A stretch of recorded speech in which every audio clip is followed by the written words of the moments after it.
കുട്ടികൾക്ക് വേണ്ടി ഇവിടുത്തെ ലൈബ്രറിയിൽ പല ഇവന്റ്സ് നടത്താറുണ്ട്. അങ്ങനെ ഇന്നത്തെ സ്റ്റോറി ടൈമിന് ശേഷം അവർ വെച്ച ഒരു ടാസ്ക് ആയിരുന്നു ഈ പ്ലേ ഡോ മേക്കിംഗ്. നമ്മൾ ചപ്പാത്തി മാവ് കുഴയ്ക്കുന്ന പരിപാടിയൊക്കെ തന്നെ, പക്ഷെ ആട്ടയ്ക്ക് വരെ ഓൾ പർപ്പസ് ഫ്ലോർ ആണ് അവർ തരുന്നത് എന്നുള്ളൊരു വ്യത്യാസമേ ഉള്ളൂ.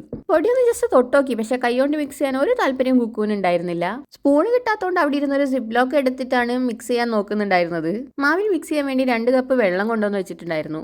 അതെടുത്ത് കുടിക്കാനൊക്കെ നോക്കി. അത് മാവിൽ ഒഴിക്കാനാന്ന് പറഞ്ഞ് കാണിച്ചു കൊടുത്തപ്പോൾ എൻ്റെ കയ്യിൽ നിന്ന് വാങ്ങിയിട്ട് ഒരൊറ്റ കമത്തായിരുന്നു. ഭാഗ്യത്തിന് അധികം ഒന്നും പുറത്തേക്ക് പോയില്ല, പാത്രത്തിൽ തന്നെ ആയിരുന്നു. എന്നെ കണ്ട് അതേപോലെ മിക്സ് ചെയ്യുന്നൊക്കെ ഞാൻ വിചാരിച്ചു, പക്ഷെ കൈയിട്ട് കുഴയ്ക്കാൻ കുക്കൂന് ഒട്ടും താല്പര്യം ഉണ്ടായിരുന്നില്ല. സ്പൂണാണ് തിരഞ്ഞുകൊണ്ടിരിക്കുന്നുണ്ടായിരുന്നത്. ഇത് മിക്സ് ചെയ്യാൻ പറ്റിയ എന്തെങ്കിലും ഉണ്ടോ എന്ന് തപ്പിയിട്ട് വരാന്നുള്ള ഭാവത്തിൽ ഒരാൾ അവിടെ നിന്ന് ഇറങ്ങിപ്പോയിട്ടുണ്ട്. ഇതാ പോയിട്ട് ഒരു ബിൽഡിംഗ് ബ്ലോക്സിന്റെ ഒരു പീസ് എടുത്തിട്ട് തിരിച്ചു കയറി വന്നിട്ടുണ്ട്. ആദ്യം എനിക്ക് മനസ്സിലായില്ല, പിന്നെ മനസ്സിലായത് സ്പൂണിന് പകരം യൂസ് ചെയ്യാൻ വേണ്ടി എടുത്തോണ്ട് വന്നതാണ്. അത് സമ്മതിക്കാത്തോണ്ട് ഇപ്പത്തെ കൺവിൻസിംഗ് സ്റ്റാർ പറയുന്ന പോലെ എന്നാ അമ്മ കൈ കൊണ്ട് കുഴക്കി, ഞാൻ ഇപ്പൊ വരാന്നും പറഞ്ഞൊരു പോക്കായിരുന്നു.